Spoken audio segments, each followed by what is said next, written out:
Ya,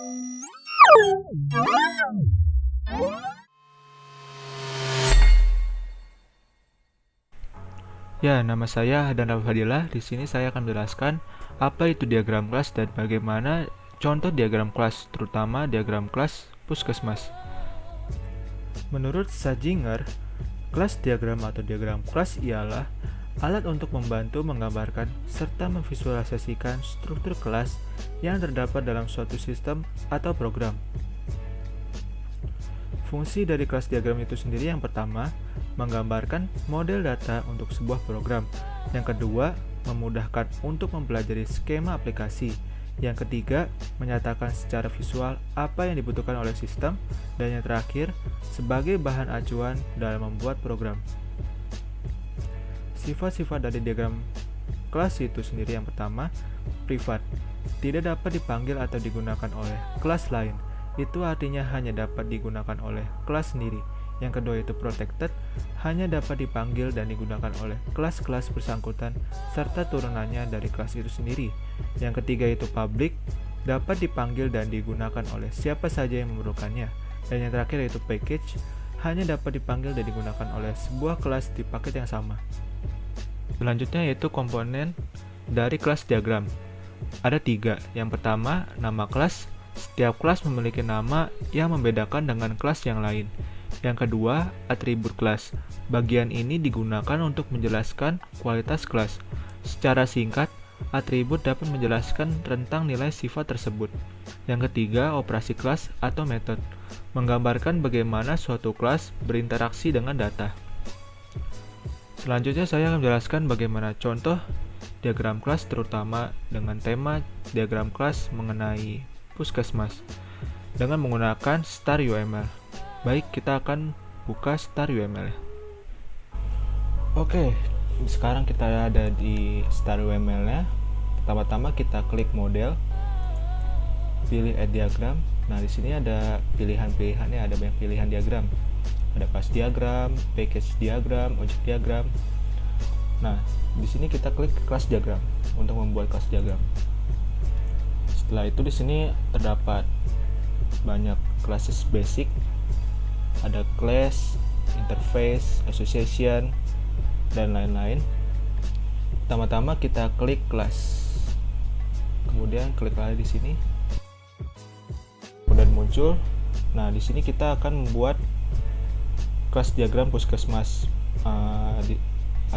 Kelasnya itu ada, misalkan ada nama pasiennya, pasien-pasiennya.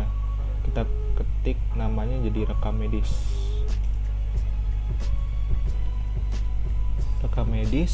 Setelah itu kita add atributnya. Setelah itu di sini kita ketik nama pasiennya. Tipe datanya itu string. Selanjutnya kita tambah lagi ada jenis penyakitnya yang dialami pasien. Ini juga string. Kemudian ada resep dokter yang nanti akan dikasih oleh dokternya untuk pengambilan obat. Oke, selesai dengan atributnya.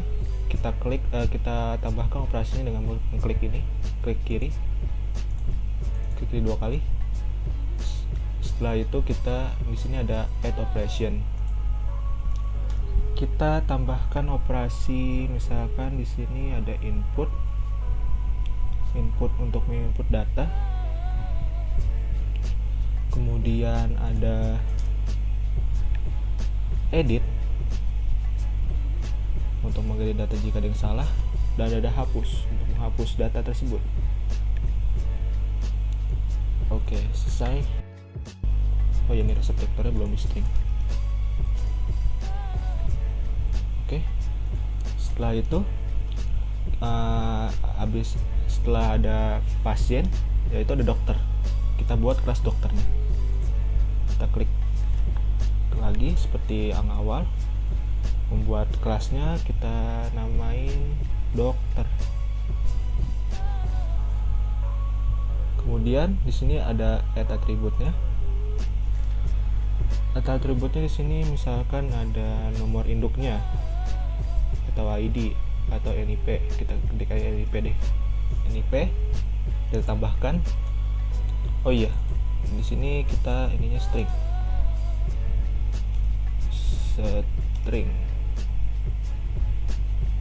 Setelah itu di sini kita isinya tambahin lagi nama dokternya, jenis datanya juga string, kita tambahin lagi. Setelah itu ada alamat dokternya, alamat dari dokter, jenisnya string juga. Setelah itu ada spesialisnya, dia ada di spesialis apa. Datanya string juga ya. Oke, segini dulu kayaknya. Untuk atributnya kita tambahin add operation seperti tadi. Di sini tugas dokter itu untuk memeriksa pasien, jadi kita ketik pemeriksaan. Untuk pengoperasiannya, pemeriksaan, kita tambahkan lagi. Setelah itu dia ini yang membuat rekam medis, kita ketik rekam medis, nah nantinya akan dikasih ke pasiennya. Oke, sudah selesai untuk kelas dokternya. Kemudian di puskesmas itu ada petugas-petugasnya, seperti petugas administrasi atau di bidang lain-lain. Kita klik kelas, kita buat lagi kelasnya untuk petugas, kita ketik namanya petugas, kita tambahkan atributnya, sama ada NIP nya, nomor induk pekerjaannya, tipe data string juga, string. Kemudian selanjutnya ada nama petugasnya, string juga. Kemudian ada alamatnya di mana untuk tugasnya. Kemudian ada divisinya, misalkan dia ada di bidang apa, administrasi atau bendahara dan lain-lain. Oke, segini aja untuk atributnya. Mungkin kita langsung ke operasi. Di sini petugas ini tugasnya adalah untuk membuat laporan. Nanti kan dokter yang membuat rekam medis. Nah, rekam medis ini nantinya akan dibuat lagi oleh petugas sebagai laporan. Nanti kita akan buat kelas untuk laporannya. Kita ketik membuat laporan, tugasnya untuk lokasinya ya. Kemudian dia itu tugasnya lagi untuk menginput data dari pasien-pasien ini ke dalam laporan. Oke, selanjutnya ini di puskesmas lagi ada kepala puskesmasnya, kepala puskesmas misalkan. Sini kita tambah lagi, klik kiri, add atribut, kita tambahin nip juga, ada nipnya, tipenya string. Selanjutnya ada nama kepala puskesmasnya, puskesnya, ada juga, oh iya ini string, tambah string datanya. Selanjutnya ada alamatnya, string juga. Selanjutnya kita masukkan lagi operasinya. Ini kepala puskesmas ini untuk melihat laporan yang sudah dikerjakan oleh petugas. Kita ketik operasinya yaitu melihat laporan dan juga sekaligus memeriksa ya, memeriksa. Nah, kita tambah lagi deh, memeriksa laporan. Nah, setelah itu kita buat kelas untuk laporannya. Laporan, kita tambahkan atributnya. Isinya ini ada nama pasien, kita ketik string, kita ya, habis itu alamat pasiennya, jenisnya string juga, string. Kemudian ada jenis penyakitnya, penyakit pasien, string. Nah, selanjutnya kita tambahkan lagi operasinya. Dari laporan ini ada operasi input, ada operasi hapus, ada operasi edit. Selanjutnya kita tambahin lagi apoteker untuk mengirim dari resep dokter ini, pasien ini nantinya kan akan ngasih resep dokter ke apoteker untuk mengambil obatnya. Nanti apoteker ini akan memberikan obatnya. Kita buat kelas apoteker.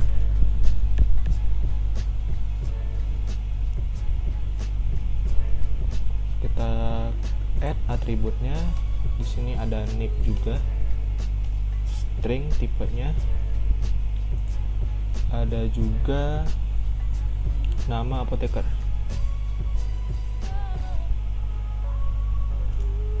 Kita masukin string juga. Setelah itu kita add lagi operasinya. Dia ini tugasnya untuk memberi obat kepada pasien. Oke. Setelah itu kita hubungkan relasi-relasi setiap kelas ini masing-masing dengan menggunakan asosiasi.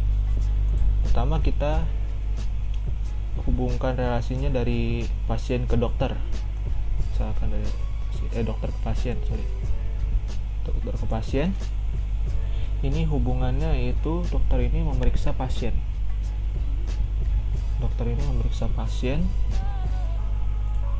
Nah, setelah itu, setelah dokter memeriksa pasien, kan mengeluarkan rekam medis.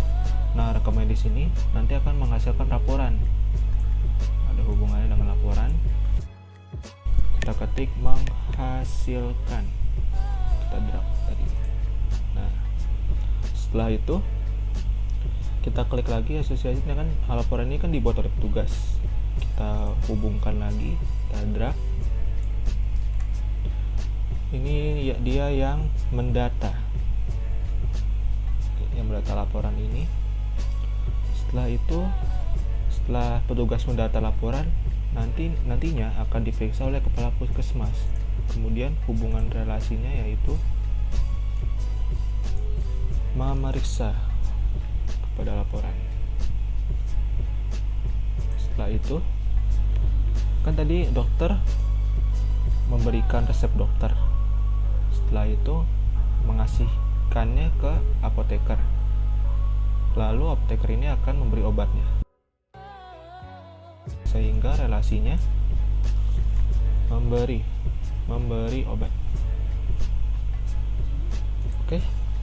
Oh iya, untuk kelas laporan ini kan bersifat rahasia ya, yang hanya pihak puskesmas saja yang bisa melihatnya.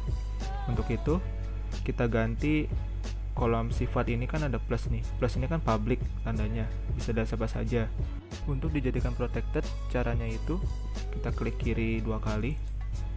Setelah itu di sini ada tulisan visibility.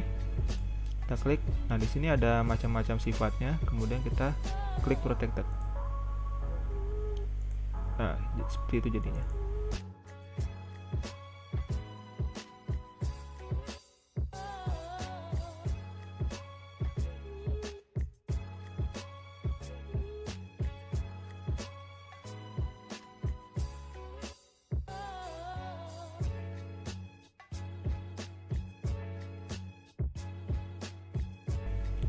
Oke, sudah jadi untuk kelas diagram tentang puskesmasnya.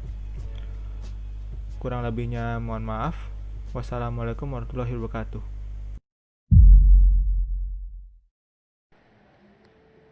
Assalamualaikum warahmatullahi wabarakatuh. Nama saya Wilda Agil Nurikrom. Kali ini saya akan mempresentasikan tentang use case diagram. Use case diagram adalah suatu urutan interaksi yang saling berkaitan antara sistem dan aktor. Use case dijalankan melalui cara menggambarkan tipe interaksi antar user suatu program dengan sistemnya sendiri.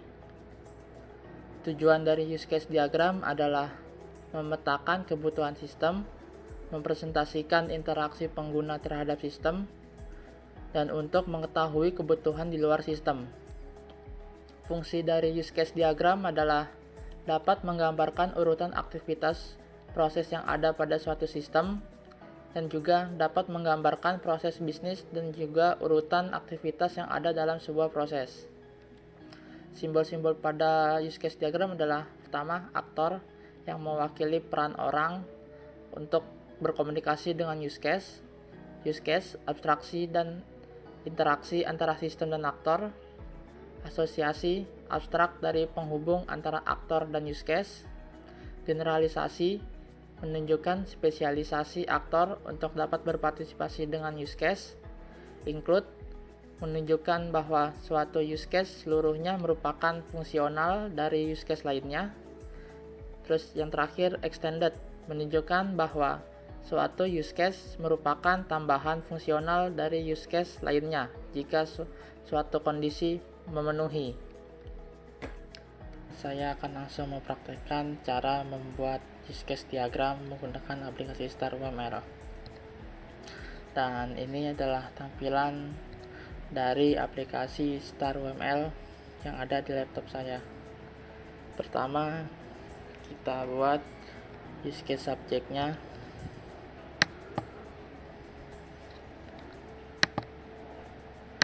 Kita atur besarannya sesuai keinginan kita.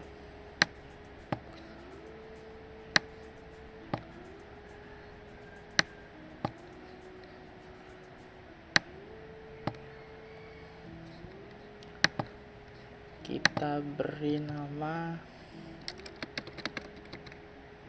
sistem puskesmas. Sistem puskesmas ini ada aktor. Aktor itu orang yang akan berinteraksi dengan sistem tersebut. Jadi aktor di sini kita kasih nama pasien. Dalam sistem puskesmas pasti melakukan registrasi terlebih dahulu. Jadi di sini kita tulis registrasi. Saat proses registrasi biasanya di bagian administrasi atau loket petugas. Jadi kita tambahkan aktor lagi di sini sebagai administrasi.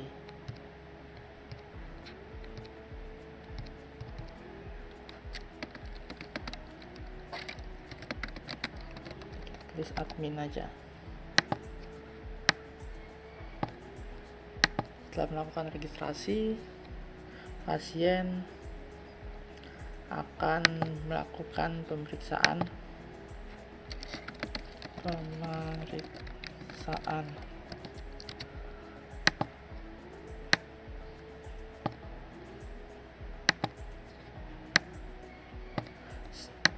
Pasien akan melakukan pemeriksaan.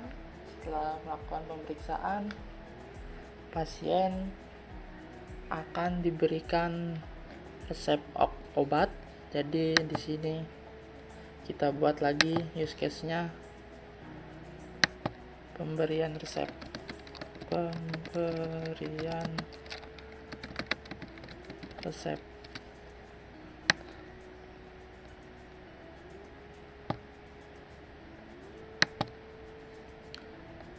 Setelah dapat resep, selanjutnya melakukan pengambilan obat. Di sini kita akan buat use case-nya lagi. Ambil obat.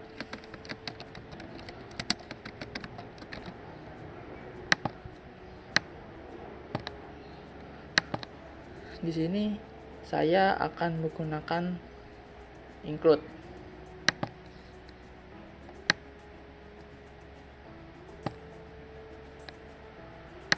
Kenapa saya di sini menggunakan include? Karena pengambilan obat ini tidak dapat berdiri sendiri, melainkan harus melalui proses dari pemberian resep tadi. Jadi untuk mengambil obat kita harus dapat resepnya terlebih dahulu. Jadi saya gunakan include.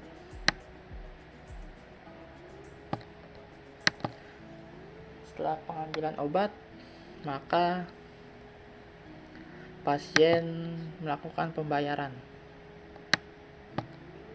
Di sini kita tulis pembayaran.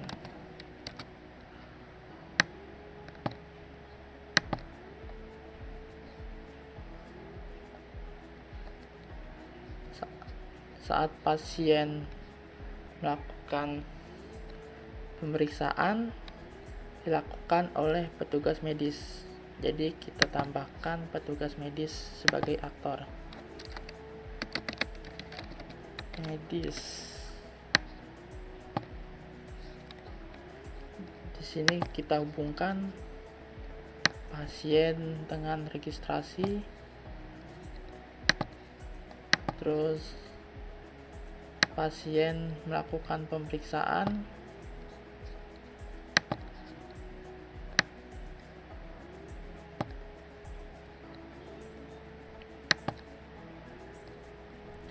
Setelah itu, setelah melakukan pemeriksaan, pasien mendapatkan resep. Kita hubungkan kembali pasien dengan pemberian resep.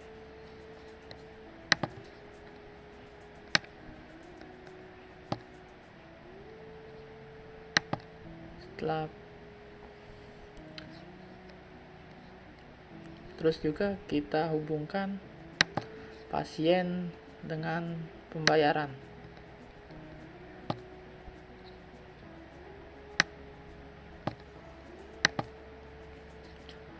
Saat proses registrasi, pasien berhubungan dengan bagian administrasi. Jadi kita hubungkan bagian administrasi dengan bagian registrasi. Saat pemeriksaan dilakukan oleh petugas medis, jadi kita hubungkan petugas medis dengan pemeriksaan.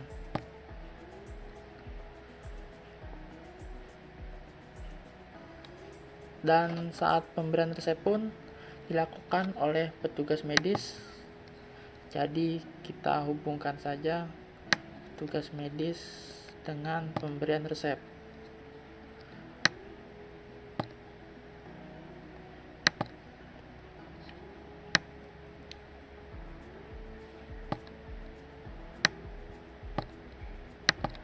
Saat pengambilan obat, pasien akan menemui apoteker. Jadi di sini kita tambahkan lagi aktor sebagai apoteker.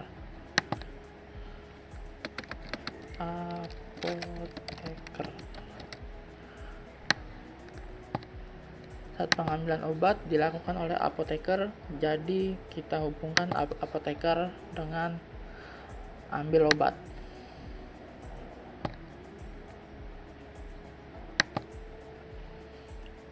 Setelah pengambilan obat, maka pasien akan melakukan pembayaran, dan pembayaran ini dilakukan di bagian administrasi. Jadi kita hubungkan administrasi dengan bagian pembayaran.